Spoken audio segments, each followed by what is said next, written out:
All right, so a lot has been made of this Calvin Ridley situation. He's been suspended for the entirety of next season due to parlays that he placed that included the Atlanta Falcons in them. It was for a total of $1,500, and he was not playing in the games that he wagered in. He was not participating in the games that he wagered. And the question begs to be asked, did he deserve to be suspended for an entire season? That's what everybody's been asking. And I'll just say this, the NFL doesn't really have a choice, right? I mean, they have to suspend him for the entire season and make an example out of him because it's just going to lead to more and more problems if they don't nip it in the bud. And a lot of players are doing it. We don't hear any players coming out and saying, yo, Calvin Ridley, you're messing with the integrity of the game. Yo, what's up? Why are you doing that? Everybody's wagering football games. Everybody's placing bets and doing parlays. The owners are, the players are, hell, the coaches are, the refs are. Everybody's doing it. Like, it's been known for a while now that games get fixed, games get rigged by numerous people. It could be the players, it's the refs, the coaches. There's always someone who got something in on it. When you're watching these professional games, there's always a little rigging or a little fixing that comes in. Now, I'm not saying, and when I say that, I don't mean that these guys are just reading off a script. Like, I'm not going conspiracy mode on you guys and just saying, like, everybody knows what the outcome of the game is going to be. But these guys, there's always some guys during the course of a game who they have some incentives to get over 20 points or to get a triple-double or to lose this game or to throw the game or to make sure that they win by a certain amount. You see it all the time. If you watch enough sports, you see weird shit going on. That's just kind of where we're at with sports at this point. We've opened up that Pandora's box of sports gambling, and it's just taken over, and I don't really see any way that you kind of stop it. Now, Calvin Ridley, I think that he deserves the year suspension, if not for anything, for the fact that he got caught. You got to have someone else place that, man. You have your nephew or little cousin or whoever, man. You just give them a little money and you have them drive over and place the tickets for you, or you do it on some offshore site or something. There's so many ways that you could have got away with it. Like, I don't know how this dude got caught. And you just got to be smarter when you're doing certain things. So, just for that, he deserves to be suspended for the season because he just seems like he's not. I haven't listened to the brother talk. I haven't been around him. I don't know him. But he just doesn't really seem like the brightest cat. He sat out the entirety of last season. I mean, he played a couple games, but he sat out most of last season, I should say. And I don't know. He said it was due to mental health. We don't know what the brother's going through, but that was a lapse in judgment. Placing those tickets and not having someone else do it was definitely a lapse in judgment.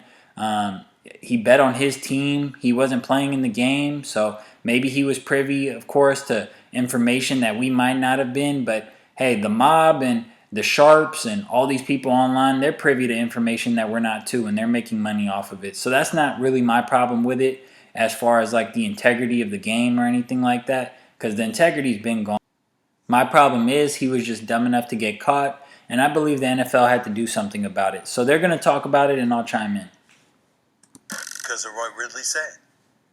I know I was wrong in the discussion. Period. I understand this is not Pete Rose in baseball. Somebody that I think should be in the Hall of Fame. Somebody that I think baseball has crucified for far too long, and I've been known for saying that. In the case of Calvin Ridley, yeah, baseball don't play. I don't want it to be an indefinite suspension or whatever. I think there should be a period at the end of that sentence. But if he's suspended for the season, so be it. Why? Because you said it. You knew you were wrong. Nobody said you had a gambling problem. I don't recall the NFL saying that. What the NFL said is that you compromised the integrity of the game. What the hell are you doing? There's no integrity in the game, but yeah, bro, you got to be smarter than that. There's other people, there's tons of people that are doing the same shit, but you got to be smarter than that. And I'm sure he's sitting at home and he's pissed as hell. He's just like, yo, everybody's doing this shit and I'm the one that's getting suspended. I'm the one losing 11 mil, this, that, and the third. But bro, everybody else is being smarter about it. You can't get caught, and yeah, you just can't get caught. Why would you do that? If you knew you were wrong and you knew that's how they would perceive it, why would you do it? And the fact that you say it was $1,500 makes you look worse. So you're going to lose your season for $1,500? I've heard a lot of people say that, and that just doesn't make any sense to me. What, he was supposed to be losing his season betting more money than that? The fact he only bet $1,500 shows you that he doesn't have a gambling problem. He was just having a little fun. Stephen A., I'm sure you splurge way more than $1,500, and You might have, I mean, Stephen A is getting paid now, but previously you might have had a contract that was less than Calvin Ridley's. You know, a lot of these people on the internet that are flaming him for betting $1,500 and losing his, like, you guys spend below $1,500 doing on much stupider shit, on shit that you ain't gonna have no chance of making money in return in. You understand what I'm saying? So I'm not gonna get on the brother for spending $1,500 on the parlays or whatever. He clearly doesn't have a gambling problem. He just placed a couple tickets. $1,500. $1,500. That's why you gonna lose out on what? Millions? Well, he did it thinking he wasn't going to get caught, but that's his problem. He shouldn't have been the one placing those tickets. He probably had a username like Calvin Ridley 18 ATL or some shit like that. What was his salary next season? And you losing out on that because $1,500? I mean, some things in life just, Bernie Mac said it best. God rest him. I just don't know about us. I just don't know about us. That's what he said. I just don't know. I don't know what's wrong with us. I don't get that. The NFL, we understand there's hypocrisy here because the NFL itself is getting involved in some gambling. Exactly, and there's so much such shit that happens every single Sunday night football game, every single Monday night football game. Like, you see such shit all the time in sports, bro. So I don't give a fuck about this integrity shit. Like, people who are like, standing their ground on, hey, like, you can't do the sport like that. The integrity of the game. Just, man, shut the hell up. We see what's going on, what's been legalized and what have you. We know owners trying to get a piece of that action. That's why former President Donald Trump had them scared to death, because he was bringing the kind of noise to them that was threatening to get in the way of what they were aspiring to capture. Facts. Trump said, y'all want to play with this woke shit? Y'all want to do this and that? Okay, I'm going to levy some taxes on your ass. They all shut up because it's all about the money at the end of the day. Terms of being involved in the world of gambling, once the Supreme Court put their hands in the cookie jar and said, hey, you can legalize this stuff from state to state. This is stuff that can be explored. So you got NFL owners and what have you looking to cash in. We get all of that. We get all the things that you can say about the NFL. We get the inconsistencies. We get the hypocrisies. We get all of that. But at the end of the day, Calvin Ridley, you said, I know I was wrong. What'd you do it for? Why? For what? Because he didn't think that he was going to get caught. And at least the brother's owning up to it. He's not like fighting it back or doing no stupid shit. He says, I know it was wrong. I don't have a gambling problem. I'm going to sit out this season. I'm going to come back better when I come back. Whenever they let me come back, I'm going to come back even better. So it is what it is. He's taking it on the chin. I mean, you got to be hot. He basically just spent 11 mil on that parlay. He probably lost them fucking parlays too. So he's hot. He learned his lesson. He's not going to do it no more. The rest of the guys in the league, this was just a warning to them. This was just a lesson to them. Oh yeah, we got to be smarter about not getting caught with this shit. But they're all going to do it. They're all going to do it. You don't think that wide receivers are texting their family members and friends and saying, yo, our quarterback fucking sucks. He can't give me the ball versus this defense. This pass rush is going to get after him. Take the under on him, or take the under on me, shit, or take the over on me if they're super competitive, or if the guy's a beast, or if he knows he got a favorable matchup. Like, it's happening every single week in the NFL. Because you were out and you were bored and you decided I'm going to gamble on the sport that I play. After Tim Donahue came out and said that, like, they would go over the tape in the morning. Tim Donahue's the NBA ref who got caught cheating or whatever, got caught rigging games. After Tim Donahue came out and said that, like, they would watch tape of Kobe not getting calls. In the morning, they would watch tape of the previous game of Kobe not getting calls, and they would go over it and say, oh yeah, this game, if he gets hit with this type of contact or that type of contact, we're going to give him the calls.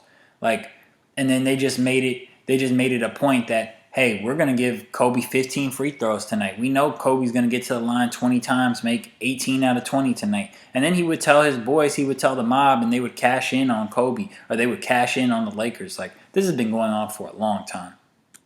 And a lot, about a team that I play for, and a locker room that I frequent with players that I know, that's like inside information. It compromised you. $1,500. Calvin Ridley is sharp. $1,500. That's why. Damn. Floor is yours, Woody.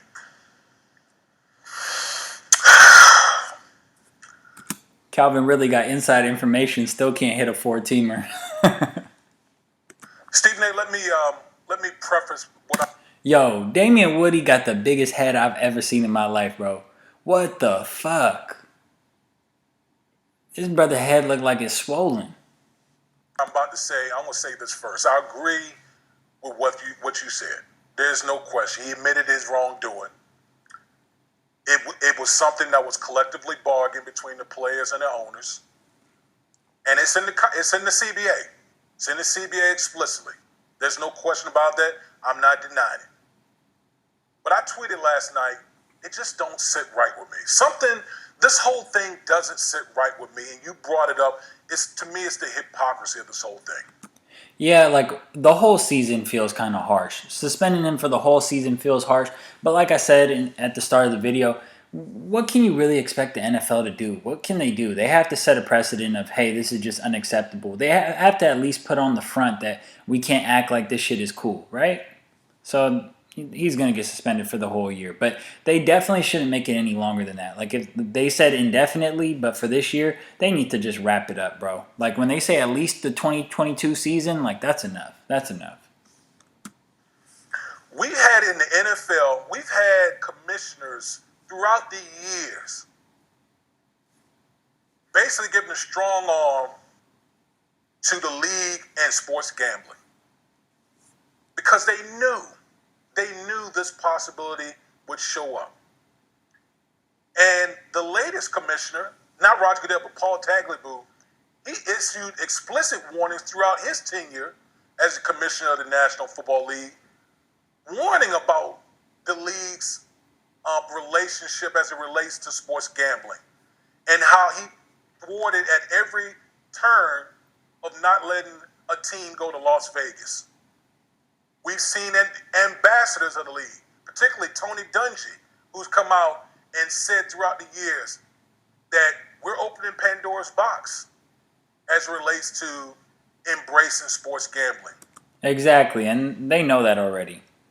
And I get it, the money, and everyone's getting a cut of it, the owners, the players. We got owners that even own sports books, and we have fully embraced it as a company here at ESPN. So I get all of that.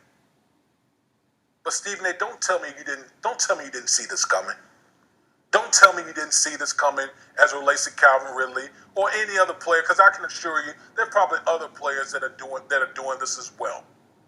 But anyways, this was a real interesting story. We know in the world of sports gambling, there's a lot of chicanery, a lot of finessing that's going on. And this just serves as a reminder, not just to athletes or football players, but to everybody. Just if you can't do the time, don't do the crime. You know, if you can't do something, then don't do it. You know, so just you're going to get judged for your actions and you're going to have to face them. And Calvin Ridley, the brother, is going to have to face him. He's getting suspended for at least the entire season, and that's tough, but it is what it is. He'll bounce back, and hopefully he learns from this situation. Thanks for watching. Peace.